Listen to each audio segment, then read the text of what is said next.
Oh yeah, no, it's a goosander. No, Oh, it's a goosander, is it? Well, I can see the duck there. Oh yeah. It was probably chasing a trout or something. Is that it drifting back out? Yeah. See, it's drifting back out there. We have goosanders on there. It's a goosander. Yeah, cool. Yeah, it's nice to see them because I don't, even though I know they're there, I don't often see them. I don't often see them. I've But literally never seen one. perfect morning for them. They're very rare now, Ray. They're, and this is literally, I think there's only 2 or 3 places in the country where you might see them.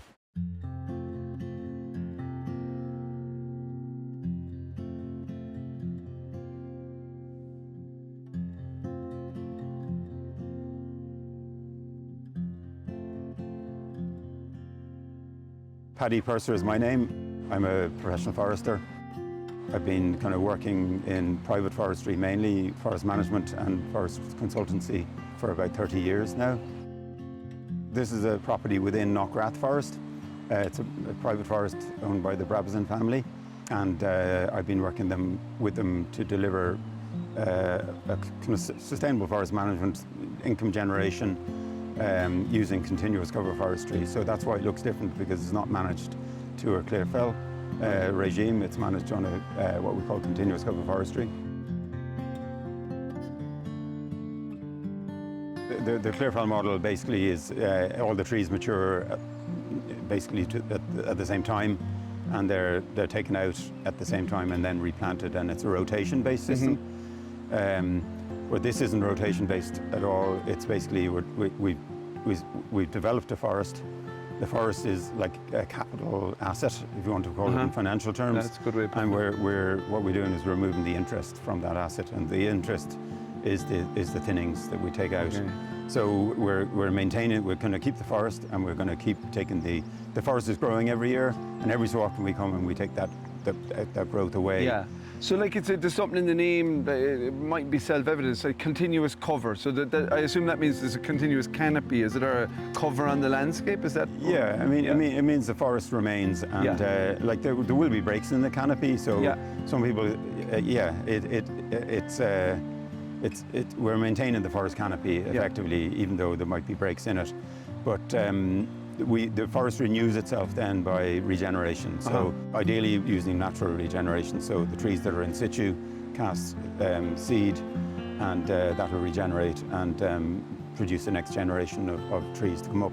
Yeah. So the system relies on that. So we have to maintain the forest in such a way that the younger trees have an opportunity to grow and to become mature as well. Okay.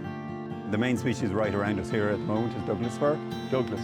But this particular forest, this 9 hectares, has multiple species in it. It's got larch, Japanese larch, it's got Douglas fir, Sitka spruce, Norway spruce. On the conifer side is western hemlock.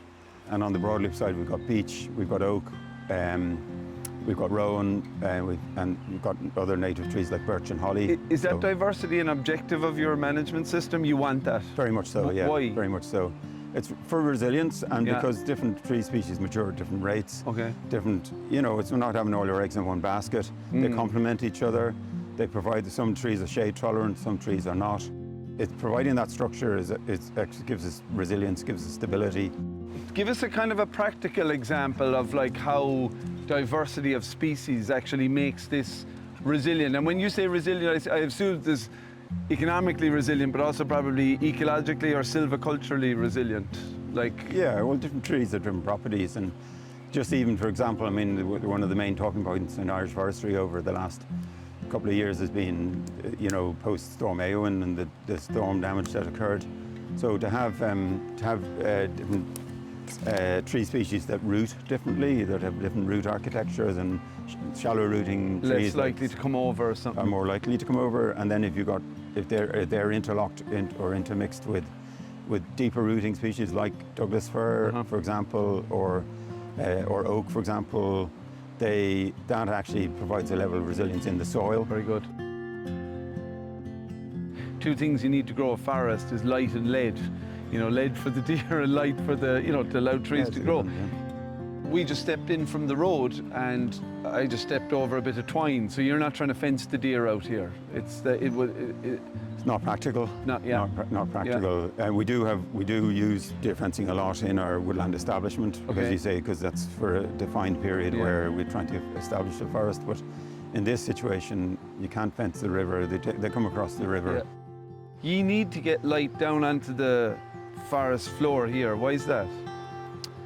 What is it about your system that it done? Yeah, well, really well. Otherwise, we're closing off the future. So we're not. We need to create the opportunity for regenerating trees to progress.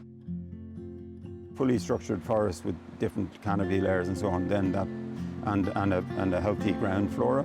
Then you've got different cohorts of birds that like to nest on the ground, that like to nest in intermediate stages or in the high canopy.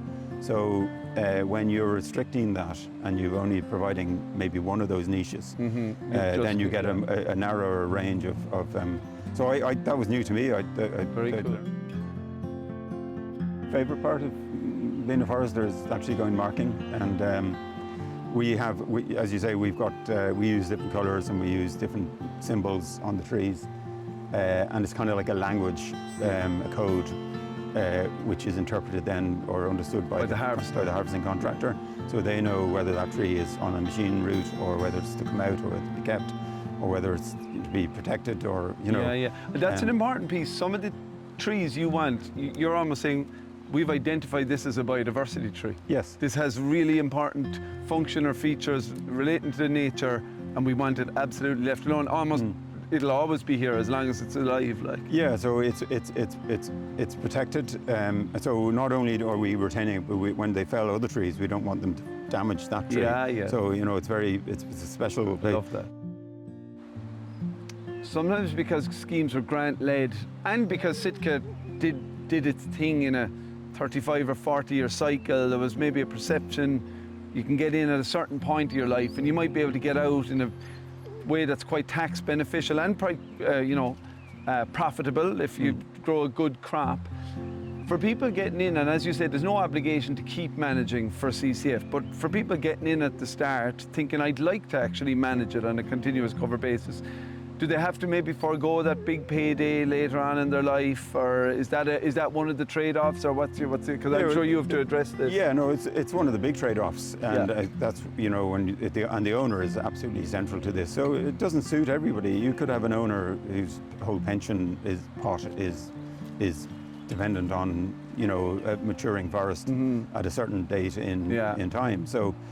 That's not an easy conversation to have, you know, if you're saying, well, you should forgo that and you should do this. We don't have those conversations actually, because, but normally it's forest owners who are coming to people like me saying, look, we see what you've done there, or we'd like to do that. You know, we've created this beautiful forest on our farm.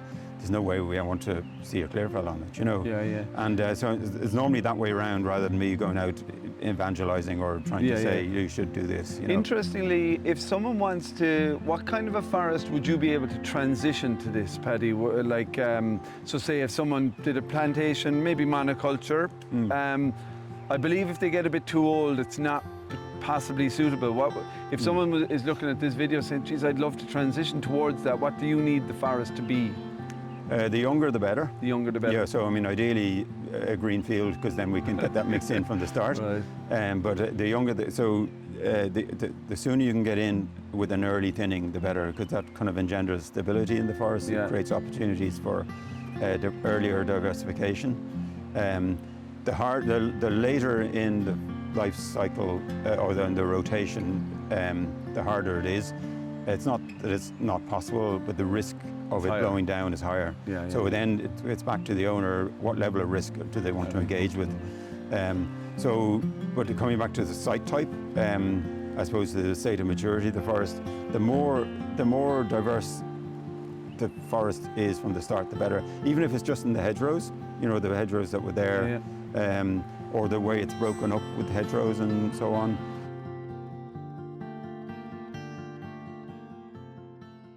I think unless people, you know, who are advocating for a more balanced approach that gives society its needs in terms of carbon or timber or the economy, but also nature, can tell a better story, I think we've got a real problem.